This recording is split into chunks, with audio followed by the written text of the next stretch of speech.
I'm Tom Vasel. Jason Levine. And we're going through my top 200, well, 250. Today we're going through 25 games at a time, and Jason's here to provide commentary on the correctness of my picks. Or not correctness in some cases. That's wrong.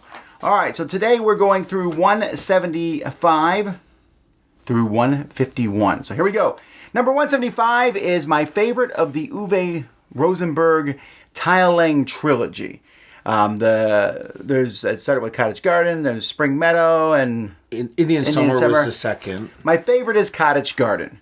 I like all three of them, and I like them all fairly similarly. Like I would, if you said we're playing Indian Summer, I'd say, all right, fine, whatever. They're all good. But I think Cottage Garden's my favorite because I think it's the most easygoing of all of them. Yes. You just play it, you're building the things, and I don't know. I just like this one the best. Which one do you like the best of the three? I like them all pretty equal. I mean, it's hard to make a choice because they're all really good. He has the new tomato one coming out. No, I don't know anything about that one. Yeah, there's a tomato farming one. That's his next in the so line. Many of these tile-laying games. All right, my number 174 is a game I just played at Gen Con this year for the first time. I beat Jason at it, and that is War Chest. Oh, yes. War Chest is an amazingly good game. It's a mix of like a strategy chess style game with pulling chips from a bag. And each player has different chips, so it's a completely asymmetrical game, and every game will be different. And also the chips are like poker chips, really good quality. Yes, I mean, it's a good, light war game, abstract war game. Yeah, I don't know if I'd call it an abstract war game. I consider it more just an abstract game. It's a war game as much as chess is a war game. Chess is a war game. All right, well, okay, let's go to 173. This is another new game to my list, and Z loves this game, and I like it a lot too, and that's Paper Tales. This is a drafting game. I love the artwork on it. I like drafting games in general, but this one you're building a square of Tableau. 2x2. Yep. And the ones in the front are fighting. The ones in the back are hopefully getting you resources, and you're figuring out the right ones to put in there.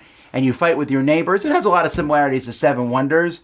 But I think I might like it a little bit better than Seven Wonders. Yeah, I mean, you're changing up your tableau so much in it. It's not building up your tableau. You're changing it out every turn, and it's kind of cool. That's true, because they don't stay around forever. So that's an interesting fact, too. My number 172 is a game that's been on my list. I played this, and it's one of my favorite two-player GIZMOS series, and that's Starship CATAN. Yes. You like this one? Oh, yes. The digging through the piles to try to get stuff is the best part of the game. Now, they remade this game as a multiplayer pirate ship game, which name is escaping me right now. Nauticus. No, it was called something else. But anyway, it's a Starship CATAN is an awesome game. There's a lot of great pieces. It's a two-player game. You can trade with each other. It's a very interesting. It was based on Starfarers of Catan, which was based on Settlers of Catan, but it's not like either one of them, really. You're just getting resources, and you go through these piles trying to find the right planets to trade to. Oh, I'm going to remember the boat one. I know what it's called. I can't think of it. It's like Winds of something. All right. Oh, yes. 171 has been on my list for many years, and that is Flashpoint Fire Rescue.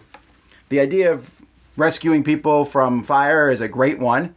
There's a lot of games about fire, but this is the only one where you are firemen rescuing people from a building, I think. And it's really thematic. I mean, that's in my top 100, so... Is it really? Yeah. Wow, I didn't know you liked this one more than I did. But it's a great game that you can play family style, very simple game, but you can also be more complex and have a lot of different powers for the different people. The boards, I mean, you have a submarine board, you have a 3-story building Submarine board. is hard, by the way. That doesn't come with the base game. That's one of the expansions. But there's a lot of good stuff in it. Yes. 170 is in the Dice Tower Essentials. I just played this last month, and that's Royals. Royals, the game of area control. That's all it is, really. Yeah. You are trying to control different nobles in different states and control the same noble across the board or different ones or, have area... There's just a lot of different things that you're trying to do in this game. And but you're putting down these control tokens on everything, and at the end of the game you just add up all the points, which doesn't sound that interesting, but I think it plays really well. It's like the Ticket to Ride of area control games. Yeah, I mean, it's got different kinds of area control going on at the same time, which is kind of cool. My 169 is much higher on, I think, both Sam and Z's lists. They like this game a lot, but I do too. And that's Mission Red Planet. Especially the new version of this one. This is another area control game, that's something I like a lot. But you put the people on spaceships and send them off. Or you blow up Jason's ship right after he loads everyone on it. That happens all the time to me. You don't like this one as much as we do, I think. It's okay. I mean, it's an okay game. It's got the area control aspect, but it's also got the... I like the card play aspect of, what card you play triggers actions at different times. I like that. That's one of my favorite things in a game, and that's why this one's on my list. All right, number 168 is Escape, which is a 10-minute game in which you're all rolling dice as quickly as you can cooperatively to get out of a temple. It's extremely tense. It will stress you out, and you will probably make it, because it's not that hard, but you can make it harder by adding in expansions and stuff. I like speed cooperative games. Have you played this one? Yeah. Escape from the temple, and then Escape. You got to get a bunch of walking symbols to move from room to room, and then you got to get a bunch of whatever the other symbol is to find things in the room. Yeah. Right. I mean, there's been better things that have come out since in the same line, like Project Elite and other things that have that same speed dice rolling mechanic. Sure, but and some of those you'll see higher on my list. But this one is just simple and it's easy. Although my kids won't play it because they're like it stresses them out too much. All right, 167 is a game that not as many people like. I love this game, and it's like a study of psychology. I played it with Jason one time, and just how he played it was differently than I did, and that's Dead Last. So Dead Last is a game, think of like Survivor, because each round you pick someone to kick out of that round. But if they play the immunity idol or the whatever you want to call it in this game. Right, so whoever the most people point at, they're out. Unless that person blocks them. But if you play the block card and no one points at you, then you're out. And so there's this back and talk. And each round, someone's eliminated until you get down to the final two people. Then they play like a little game of who gets the treasure and stuff. It is very, very meta game, I guess. It's like, well, wait a minute. They need to retheme this as Survivor and have it to be the immunity idol. I think that would be kind of cool. It is mean, but it's fast too. So I really like it. It's just back and forth. And at the beginning, you'll be like, this doesn't work right. And you can try. We had a guy in our group who was like, well, I'm going to help, we'll always going to work with these guys, and we're going to form a team. Until he gets to the end, and then his team suddenly realized he was the one benefiting from all that. Yes, just like in Survivor. I'm telling you, I see a theme change in this game, and it's going to be popular again. Probably the IP for Survivor is very expensive. Not anymore. All right, 166 has been on my list for 4 years. This is one that not many people like, but I love it a lot. XENOSHYFT. Either one. It's a deck-building cooperative game, which is basically Starship Troopers. As the aliens come in around you, it's very difficult. But it promotes a lot of teamwork. I might say, Jason, I need you to send a paratrooper over to me, or I'll throw this grenade over at you. Help, not at Jason, but at his things. The aliens coming after him. I'm kind of surprised this one's not on more people's lists. Because it's an interesting game, but not a wow kind of game. It's not on my list anymore. Not even close. Well, I like it a lot. All right, now here's a list. A game, 165, that's been on my top 100 since the very beginning. Actually fell out of the top 100 now, but I still like it a lot. And that's Pillars of the Earth. This is a worker placement game where you pull the workers from a bag to see who gets placed. Well, that's not fair. Jason's worker got pulled first. He gets the first choice, but then he has to pay more. Yep. So if you get pulled last, you pay less, but you go last too. And that concept, and then the whole thing about building it up, it's based on the book / TV miniseries, and it does a good job at bringing that dreary book to life. I like this one a lot. And you could find it now because it's back in print. Yeah, they just reprinted it last year, I want to say at the very end of the year. Do you like this one? Yeah, of course. Come on, I like yours. How am I supposed to know? Okay, well, this one is a good one. Pillars of the Earth. Number 164 has been on the list for 2 years. This game I don't think looks that great, but I love how it plays, and that's Ethnos. Ethnos, another area control game, but this is like a card collection style game where you're collecting cards of different groups in front of you, and they're different not fairy groups, although fairies is the fairies is the special cards. The special promo cards, but they're different fantasy races.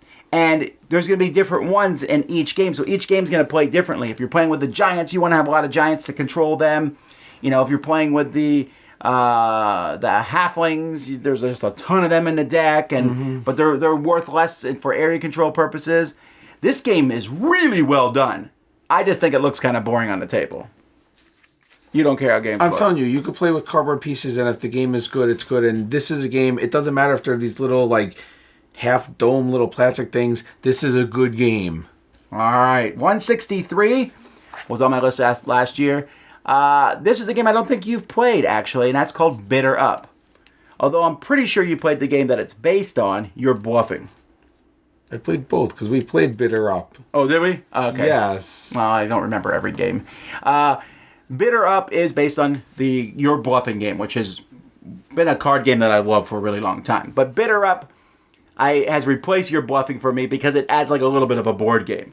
You're moving around a board trying to get sets of farm animals, which doesn't sound that fascinating. No. But what makes it fascinating is you're constantly trying to trade with other people. I'll say, here's some money. And then Jason has to decide, am I offering him? There might be a bunch of 0 cards in there. I want cows. Cows are it. Yeah, but so you're trading money back and forth, but you don't always know how much money everything has. You know the number of cards, but you don't know how much it is. Well, actually, that's one of the ways. The new one has many different ways to auction off stuff. And it's fun. I really like this one, but very few people have played it. It's one of the few that I have in my collection that I'm pretty sure most people don't. Number 162 is a racing game that's been out for many, many, many years. It is needs to be reprinted by somebody, and that's Ave Caesar. Mm-hmm.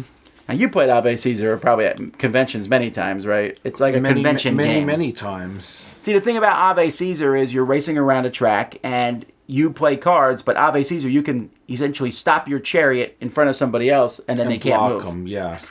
It's such a mean game.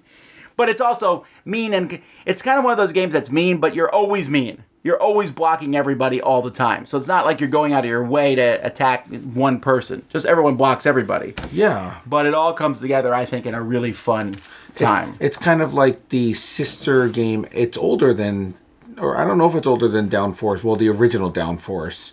But yeah, it's kind of a sister companion game to that. Downforce I'd like better. I think we'll see it later on in the list. But Ave Caesar still is a lot of fun. I especially like the theme of Ave Caesar.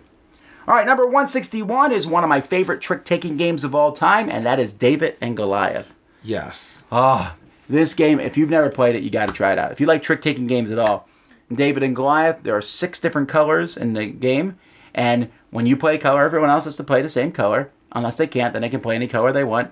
Then whoever plays the single highest card, doesn't matter what color, gets all the cards except for their card, and whoever played the lowest card gets the single highest card. David kills Goliath. Goliath kills everyone else. When you get cards, each card is worth 1 point, or each card's worth the points that are on them. So if you take the 13, it's worth 13 points. But if you get more than 3 cards of the same, 3 or more of the same color, now they're worth only 1 point each. Yep. It plays really well at 3. It plays well at 6. I love this game. And it's been out for many, many years. Yeah. 160 is a game I think it's probably higher on Jason's list than mine. I don't remember, and that's Robo Rally. It's in my, well, it was in my top 10. It might be just out of my top 10 in the last one. It's unfortunate because Robo Rally, the newest versions of it, their production values have gone down. Yes, the original's the best. Actually, I disagree. I think the second edition from Germany, I think Amigo made it. Amigo, I think that's the best version. Because the original had the pewter miniatures. I like pewter miniatures. What's wrong with pewter? That's like... I don't have enough time in this video to tell you what's wrong with pewter. Not painted. The German ones were painted. They were plastic. They looked really cool. But there were better boards. You got Crash and Burn. Oh, no. Cosmos reprinted all those boards, exactly. Oh, well, then, okay. So, Amigo reprinted those boards. But it was only in German. That's the problem with that one. Yeah, the new ones are okay. It's still a great programming game, and some of my funniest moments are in this game where someone thinks they have it all perfect, and they end up on a conveyor belt and pop off the board, or the smasher comes out and smashes them. 159 it's been in my top 100 many years, and I still like it a lot, and that is KINGSBURG. I especially like the new edition of Kingsburg. Graphically, the new edition of Kingsburg is okay, but the new rules where, I mean, Kingsburg's a dice placement game, and now they have the places will change as the time goes by, what they do. Yes. You played the new one, right? Yeah. I've always liked Kingsburg. I like the expansion. I like that the new one just comes with everything. I mean... Yeah, that is really nice. The new one it's a great game, Kingsburg. Number 158 is a game Sam and Z do not really like that much, which is unfortunate, and that is Xia. You could add me to Sam and Z's list. You're wrong on this one. No. People agree with me. Lots of people like Xia. Here's the thing about Xia, though. I still haven't played that stupid expansion. It's not stupid. I know it's fantastic. I'm sure. I just have not got it to the table because so many people in my game group do not want to play Xia. No. I need to wait till Melody comes home for Christmas and not play with her. If you didn't get that original promo version with nice wood pieces, you wouldn't be thinking the same about this. I don't care about that. I don't even have that. That was way back when I did a preview for the game like eons ago. I don't even have that. I have the actual version of the game. I like it. Yeah, you still have the original. It's in Dice Terracon Library, isn't it? I think. Maybe, I don't know. I haven't played it. All right. 157 is new this year. It's going to be a fairly big hit, in my opinion, from CMON, and that's GIZMOS. GIZMOS is a... What, you think it should be higher? Yeah, you're wrong on this. This should be much higher. This should be in your top 100 by now. Oh, okay. I was like, how can you not like this game? It's I love GIZMOS. I love GIZMOS. The marbles rolling down is kind of just a...